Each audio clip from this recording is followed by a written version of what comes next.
Hi, I'm Dr. Aimie. Welcome to this blog video. In this video, we're talking about working with the inner critic part of ourselves in order to heal from our trauma. I've gotten a lot of questions lately about how to get to a place of compassion for ourselves when so much a part of trauma results in inner hatred, harsh self-criticism, self-punishment, self-sabotaging. And so that's what we're going to talk about in this video. Now, we all have parts of ourselves, and in those who have experienced early childhood attachment trauma, they have very strong protector types that were developed to protect them from further criticism, ridicule, feelings of abandonment, and that awful feeling of I'm different, I'm unwanted, and I'm unlovable. And so today we're going to be following a book that is called Self-Therapy for Your Inner Critic. And this is a really good book that follows the internal family systems model as developed by Richard Schwartz. And it talks about the different types of the inner critics that can develop in response to trauma. Now, even in people with secure attachments, they can have some of these parts of themselves, and that's healthy and normal. What is not healthy and normal and is a feature of trauma is how strong these inner critic types are and how much they control and run our life rather than are just one voice of many in our head that help us make decisions and help guide our day to day. Another difference between people with secure attachments and insecure attachments or healing from trauma is that in people with secure attachments, their parts, their inner critic parts, are going to tell them, hey, you could have done that better. Or, you made a mistake and let's try to do better next time. In a person who has a history of trauma, and especially those with attachment disorders or any insecure attachment, their inner critics are not able to just stop with, hey, you made a mistake. They go all the way to, you are a mistake, you don't deserve anything good, you're always going to be lazy, you're always going to be unlovable, unwanted, that kind of thing. So it takes a specific situation and generalizes it to self-worth. So if that is something that you can relate to, that is a sign that there was some form of trauma, attachment trauma in your early childhood. Now, for everybody who experienced early childhood attachment trauma, there is a part of you that got stuck in that emotional developmental stage.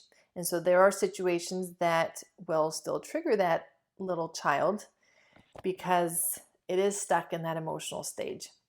And the inner critic that we will talk about hates that part.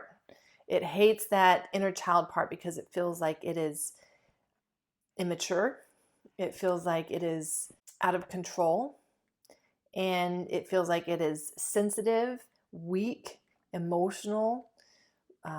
And so the inner critic develops this harsh hatred and criticism for that inner hurting, wounded, confused child that those with early childhood trauma can still have within them. And so often for a person with insecure attachment or trauma, they can go between extremes. They can go between these extremes of these inner critics who hate themselves and beat themselves up and constantly criticize them.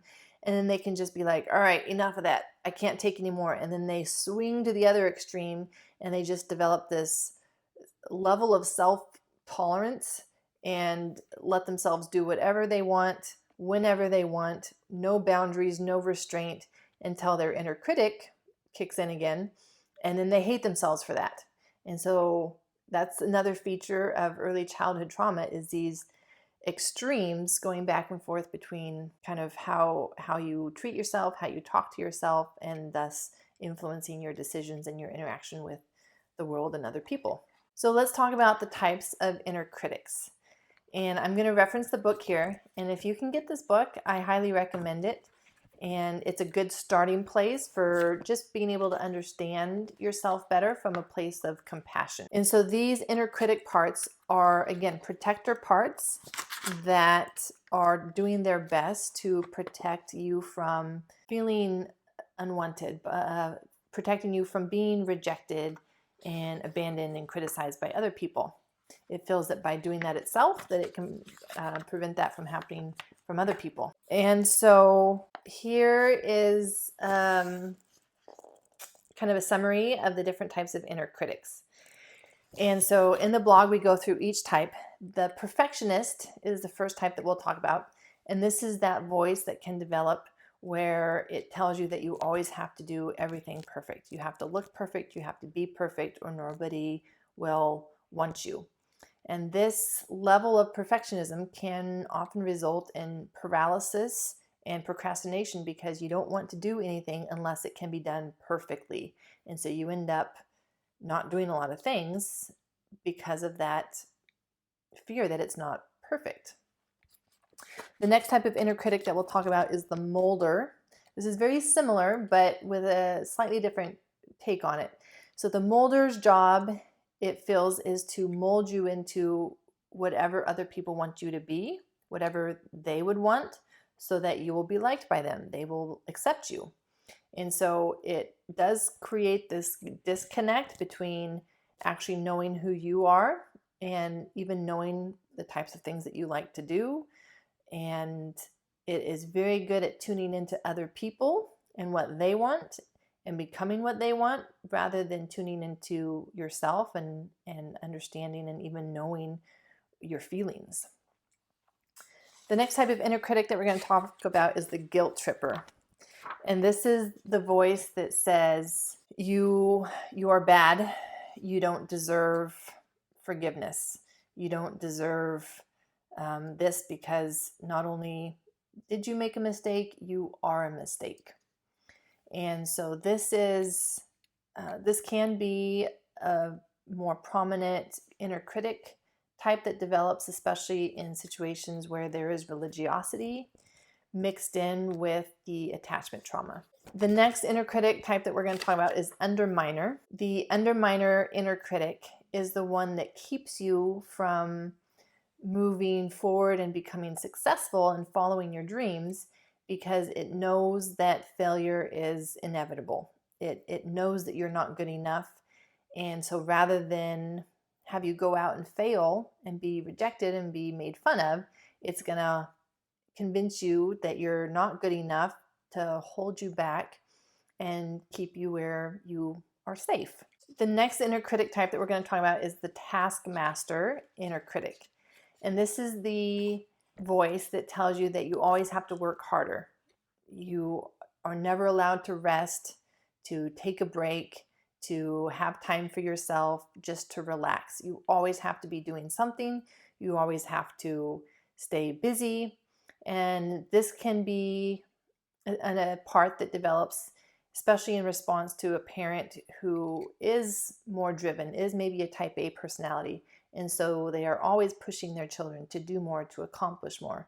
And so the child always feels like they have to be doing something, because their parent will not accept them if they see them playing or relaxing. The next inner critic type we're going to talk about is the controller inner critic. And this is the voice that controls every single little thing that you do. And so this can even be little things. It usually is little things, but it's constantly telling you, you're not doing that right. Do it this way. You're not putting your clothes on right. You're not doing this fast enough. You're not eating the right food. You're disgusting. And so again, it's meant to protect you from the criticism of other people, but the details of which it controls your life is constantly telling you that you're doing things wrong and this is how you should do things. And this can be another prominent part that develops in response to an adult who had controlling tendencies and was controlling every little thing that their child did, rather than being able to sit back and let their child explore life, learn about life, without them needing to control everything about their child and for their child. The last inner critic type is the destroyer inner critic. And this is, of all the critics, this is the harshest inner critic. And this is the voice that really wants to just crush the life force out of you. It tells you that you don't even belong in this life, that you don't even belong, that you don't even deserve to exist. And while that sounds really harsh and almost like suicidal, it does not always result in suicidal ideation or suicidal attempts. But it does develop into this harsh inner hatred, and a lot of self-punishment and self-sabotaging can be a result of the inner destroyer critic. And I've seen this a lot in children with more severe forms of attachment disorder, where they will bang their head against the wall when they feel awful about themselves. And they do cause self-harm intentionally, as a form of punishment, because they feel so awful about themselves. So these are the types of inner critics, and I'm wondering which ones you related to. Again, we all have these parts of ourselves. You may not have all of these different types of inner critics, but certainly some you will relate more to than others. And this is when you start to just become acquainted with them, get to know them as if you were getting to know a new friend. And that's really what it is. They have these inner critics, even though it sounds harsh what they do, they have intended only good things. They have intended to protect you. And so being able to appreciate them for their role in your life, while also helping them understand that we can do things differently now, then it helps to ease up a lot of that inner tension that these inner critics can cause, and get to a place of self-compassion, curiosity, and acceptance that is needed to continue the journey towards healing from trauma.